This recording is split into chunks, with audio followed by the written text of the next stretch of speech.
ஊவா மாகாணத்தில் உயர்தரத்தில் விஞ்ஞான மற்றும் கணித பிரிவில் கல்வி பெறுவதற்கு போதுமான வசதிகள் இன்மையினால் மாணவர்கள் பெரிதும் பாதிக்கப்பட்டுள்ளனர். தமது பிள்ளைகளின் சிறந்த எதிர்காலத்தை நோக்காக கொண்டு அநேகமான பெற்றோர் வாழ்க்கையில் பெரும் துயரங்களை எதிர்கொள்கின்றனர். தனது மகளை ஒரு வைத்தியராக்க வேண்டும் என்ற நோக்குடன் இந்த தாய் ஹபுத்தலையில் உள்ள ஒரு ஹோட்டலில் பணியாற்றுகின்றார். நான் 5 பேர் எங்களோட குடும்பத்தில். என் மாப்பிள்ள ஒரு ரெஸ்டாரண்ட்ஸ்ல செக்யூரிட்டியா நிற்கிறாரு. நான் 3 பிள்ளைகளை படிக்க வைக்கணும். மூத்தவ A-level குவாலிஃபைட் ஆகி அவ காமர்ஸ் செய்யறப்ப அப்பத்துல ஸ்கூல்ல. மற்ற குவாலிஃபைட் ஆனவள சயின்ஸ் ஒன்று படிச்சுக்கணும் இருக்கா. ஆனாலும் கூட எனக்கு வாய்ப்பில்லை இந்த ஊவா மாகாணத்துல சயின்ஸ் படிப்பிக்க. வேற வெளியில கொண்டு போறேன்னா எனக்கு வருமானம் போதாது. ஹபுத்தலை கல்கந்த பகுதியில் உள்ள இந்த வீட்டில் வசிக்கும் ஷாமிலா தேவி வறுமை கோட்டின் கீழ் வாழ்ந்தாலும் ஹோட்டலில் வேலை செய்யும் தாயின் எதிர்பார்ப்பை நிறைவேற்றும் நோக்குடன் விடாமுயற்சியில் இம்முறை சாதனதர பரீட்சையில் 8 ஏசித்திகளை பெற்றுள்ளார். தனது மகள் 8 ஏசித்திகளை பெற்றாலும் அவளை ஒரு வைத்தியராக்க முடியாது என்ற ஏக்கம் இந்த பெற்றோரை இன்று அழ வைத்துள்ளது. என்னுடைய சின்ன வயசுல இருந்து என்னுடைய கனவு ஒரு டாக்டரா வரணும் தான். அதுக்காக ரொம்ப கஷ்டப்பட்டு எங்க வீட்டு பொருளாதார ரீதியிலையும் சரி கொஞ்சம் பின்னடைவான குடும்பம் தான் என்னோட்டு. இருந்தாலும் நான் கஷ்டப்பட்டு எப்படியாவது ஒரு டாக்டரா வரணும்னு படிச்சேன். அதுக்கேற்ற அளவு ரிசல்ட்ஸும் இன்னைக்கு சயின்ஸ் மேக்ஸ்ல இருக்கு. எங்களை மாதிரி இருக்கிறவங்களுக்கு வெளி மாகாணங்களுக்கு சென்று படிக்கிற கஷ்டம். நான் 2013 O-level எழுதினேன். எனக்கு மேக்ஸ்ல A இருந்துச்சு, அதோட சயின்ஸ்ல B இருந்துச்சு. எனக்கு மேக்ஸ் செஞ்சு இன்ஜினியர் ஆகணுங்கிறது தான் கனவா இருந்துச்சு.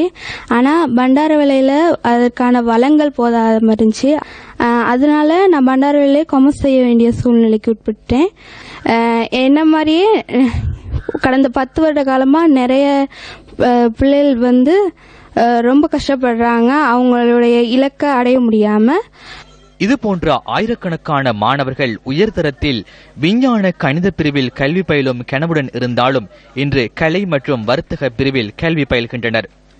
ஊவா மாகாணத்தில் 205 தமிழ் மொழி மூல பாடசாலைகள் காணப்படுவதுடன் அதில் 30 முதல் 35 வரையான பாடசாலைகளில் உயர்தரம் கற்பிக்கப்படுகின்றது. மாகாணத்தில் 2 பாடசாலைகள் மாத்திரமே உயர்தரத்தில் விஞ்ஞான மற்றும் கணித பிரிவு செயற்பட்டு வந்தது. அதிலும் தற்போது பண்டாரவளை தமிழ் மத்திய கல்லூரியில் மாத்திரமே விஞ்ஞான கணித பிரிவு இயங்குவதாகவும் அதிலும் ஆசிரியர்களுக்கான பற்றாக்குறை காணப்படுவதாக மாகாண கல்வி பணிமனையின் தமிழ் பிரிவுக்கு பொறுப்பான பணிப்பாளர் தெரிவித்தார். பல பாடசாலைகளில் விஞ்ஞான பிரிவை ஆரம்பிப்பதற்கான முயற்சிகளை மேற்கொண்டாலும் ஆசிரியர் பற்றாக்குறை காரணமாக அதனை ஆரம்பிக்க முடியாது போயுள்ளதாக அவர் குறிப்பிட்டார். ஒரு சில பாடங்களுக்கு அரசாங்கத்தினால் ஆசிரியர்கள் வழங்கப்பட்டுள்ள போதிலும் அந்த பகுதியின் நலன் விரும்பிகள் மற்றும் பெற்றோரின் நிதியுதவியில் வெளி மாவட்டங்களில் இருந்து தொண்டர் ஆசிரியர்கள் அழைக்கப்பட்டே இங்கு கல்வி செயற்பாடுகள் இடம்பெறுகின்றன. இதுவரை காலமும் சிறந்த பெறுபேறுகளை பெற்ற மாணவர்கள் மத்திய மாகாணத்தில் உள்ள பாடசாலைகளுக்கு சென்று உயர்தரத்தை தொடர்ந்தாலும் 2015ஆம் ஆண்டு வெளி மாவட்ட மாணவர்களுக்கு அதற்கான அனுமதியும் மறுக்கப்பட்டது. இன்று படித்தவர்கள் பட்டதாரிகள் பல்வேறு மட்டத்தில் பல்வேறு இடங்களில் போராட்டங்களை நடத்தி கொண்டிருக்கிறார்கள்.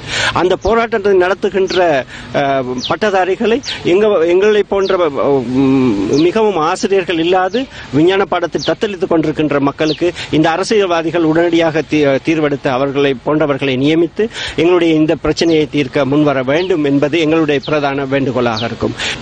நாம் 200 வருட கால மலையக சமூகத்தின் வரலாறை புரட்டி பார்க்கும் போது எமது அரசியல்வாதிகள் பல மட்டங்களில் மாறுதட்டி கொள்கின்றனர். நாம் இதனை செய்தோம் அதனை செய்தோம் என்று இருந்த போதிலும் எமது மாணவர்களின் இந்த அடிப்படை உரிமை, அதாவது கல்வியின் அடிப்படையை பெற்றுக் கொடுக்க இன்னும் தவறியவர்களாக இருக்கின்றார்கள்.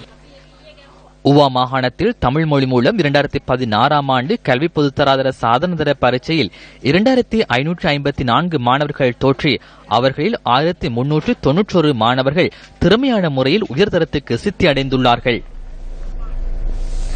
இந்த விடயம் தொடர்பில் கல்வி ராஜாங்க அமைச்சர் வி ராதாகிருஷ்ணனிடம் நாம் வினவினோம்.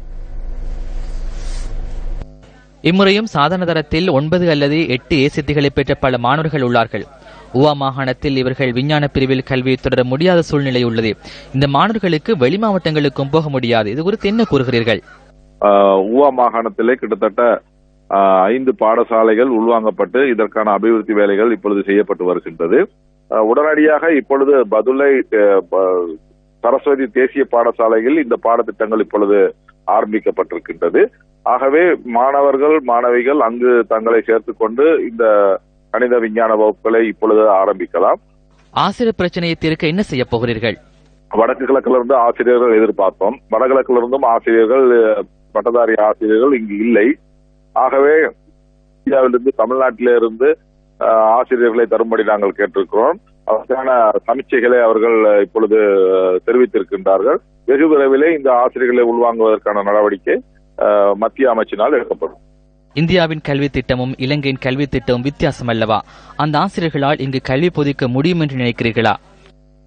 அதாவது கல்வி திட்டம் எப்படி இருந்தாலும் பொழுது அந்த பாடத்திட்டங்கள் ஒன்றாகத்தான் இருக்கின்றது. ஏனென்றால் பிசிக்ஸ் என்ற பொழுது, பயோ என்ற பொழுது, கெமிஸ்ட்ரி என்று பார்க்கும் பொழுது, மேத்ஸ் என்று பார்க்கும் பொழுது இந்த பொதுவான கல்விக் கொள்கையிலே அவர்கள் அந்த பாடங்களை நடத்துவதற்கான வாய்ப்புகள் நிறைவே இருக்கின்றது. ஆகவே நாங்கள் இப்படியெல்லாம் சொல்லி அந்த வருகின்ற ஆசிரியர்களையும் நாங்கள் வரவேற்க முடியாத காரணம் இருக்குமாயானால் நிச்சயமாக எங்களுடைய எதிர்கால கல்வியை கொண்டு செல்ல முடியாது. இது ஒரு 3 வருடத்திற்கு நாங்கள் ஒப்பந்த அடிப்படையிலே அவர்களை பெற்றுக் கொள்வதற்கான நடவடிக்கை தான் இப்பொழுது எடுக்கப்பட்டிருக்கின்றது.